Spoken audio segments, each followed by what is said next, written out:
Welcome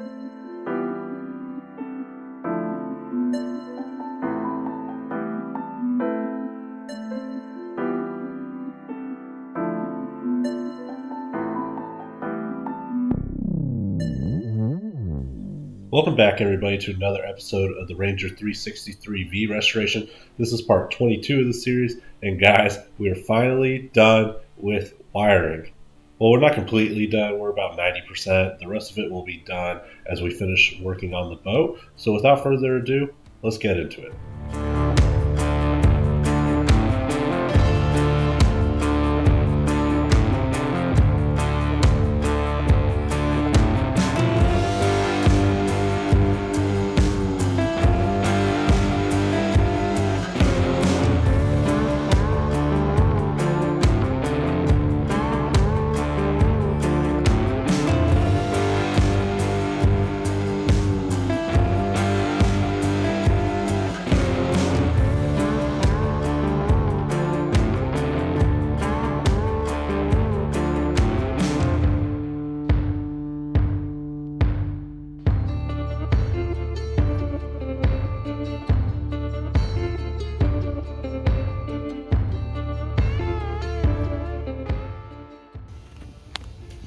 Alright guys, so we just got done wiring the throttle control, and there's not a lot of information online, so I just kind of wanted to walk through how this went. So we have these two groups of wires is our trim wires, and they are green, purple, and red. So green is down, purple is trim up, and then red is the trim gauge. And we have that running to these two blue wires here, which is trim up and down from the bow. And then we have it running also over here to the trim signal wire that's going to go to the gauge. Then we have this group of wires here, which is red, green, yellow, and black. So red is 12-volt power, which we don't need. Then green is, let's see if I can get this turned around. Green is tack sender, so that's the tack information. So we have that running to the green wire that's going to go to the back of the console to the gauge. Then we got ignition power, which is yellow. That is going to run to the power on the gauge. So when you turn the switch, you're going to get power to the gauge, the ignition switch. So when you turn this switch on, you'll get power.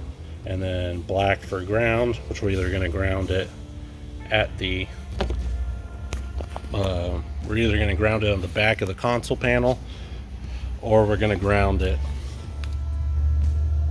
to the bus bar. So yeah guys, let me just do a quick recap. This is trim. Green, purple, red is trim. Red, green, yellow, black, the four wires are going to be tack from the back of the boat.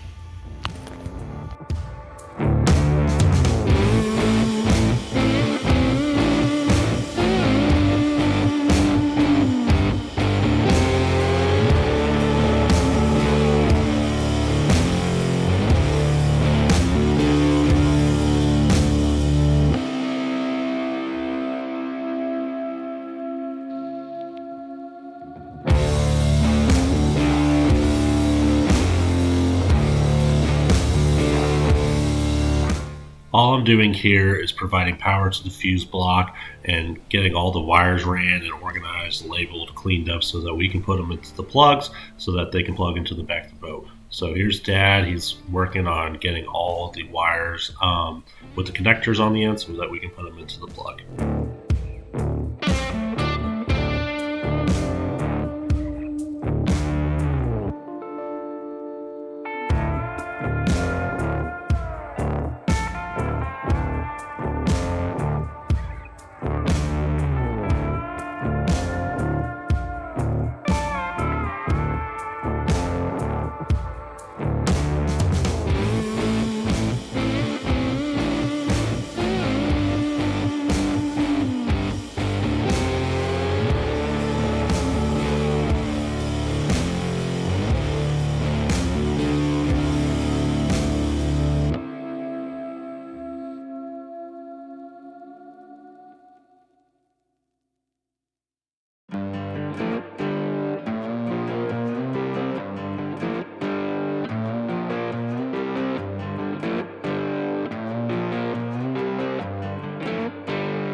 So we just finished up wiring all the plugs.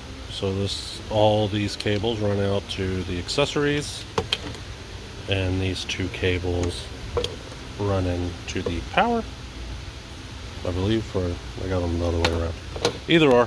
So now what we're going to do is we're going to plug in the console and put in a bunch of fuses, and then we're just going to test everything off that little battery back there and see how it works.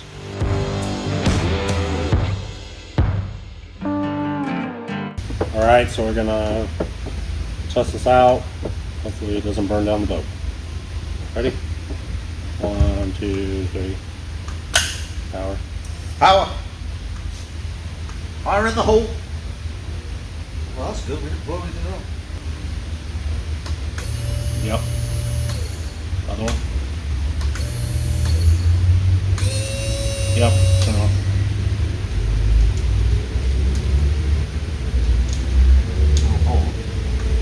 Try bilge, the farthest top one.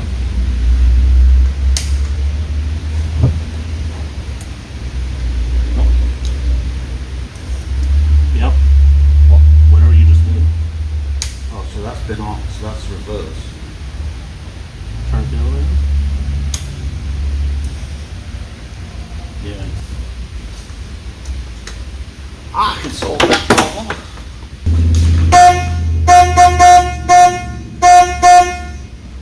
What do you think of that?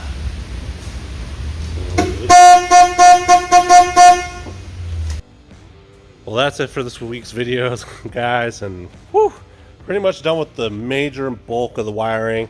The rest of it, we're going to be kind of working as we get more and more stuff done, but the bulk of it is done. We're no longer going to be shooting videos just based on wiring. I think it took us 5 episodes to get this far. So I just kind of want to show you that it does work. So we just got this really small 12-volt battery. We have the hot that runs to the fuse block that's up under the console. We have the ground that runs there as well, and then a ground right here that runs to the bus bar at the back of the boat. We have a Perco switch, and as you saw in the video, we just wanted to make sure we didn't burn the boat down. So we're going to go ahead and turn this on. So we're on, ready to go. And come up here to the dash. I'm going to just kind of turn some things on so you can hear it. So we got both aerators working.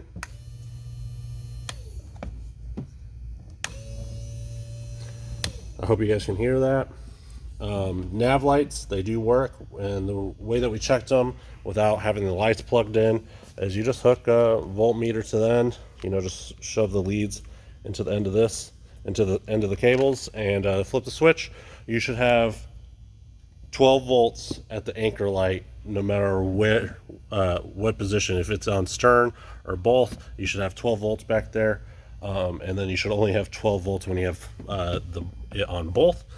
The horn works, but we don't have it grounded, but you guys already saw my dad playing around with that. Fuel works.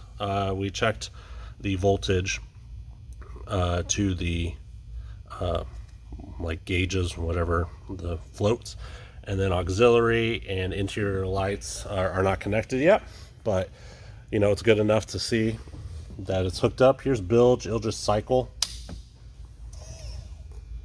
I don't know if you guys heard that. But yeah, so the only thing we didn't check was the gauges, because the gauges get power from the throttle, and the throttle gets power from the engine. So we just thought, hey, if we just hook up these two leads that run to the engine, like, that'll have power, but that's actually doesn't work. So those wires run out of here and come to here, so they don't really connect to anything. So these give power to the motor, and then this plug here is what sends the data or whatever back to the throttle. So I could totally be wrong. If I'm wrong, leave a comment down below, but we think that's how it works. So yeah, guys, the next step that we're really going to be focusing on is I need to finish putting everything in the back of this compartment so that when we put the motor on, it's just not a pain in the butt to get back there. And I went shopping today, and I got all sorts of things in there to finish this up. So we're going to get that done, and then we need to get the motor on the boat. So we're either going to have to drive the trailer back to the house and hook the motor to the boat, or we're going to try to figure out a way to load it into the bed of the truck and then just come here, use the forklift that's hiding, and lift it up out of the truck. So yeah, that's it for this video, guys. I appreciate y'all for watching. If you liked the video, please make sure to hit the thumbs up button and also to comment down below. And until next week, guys.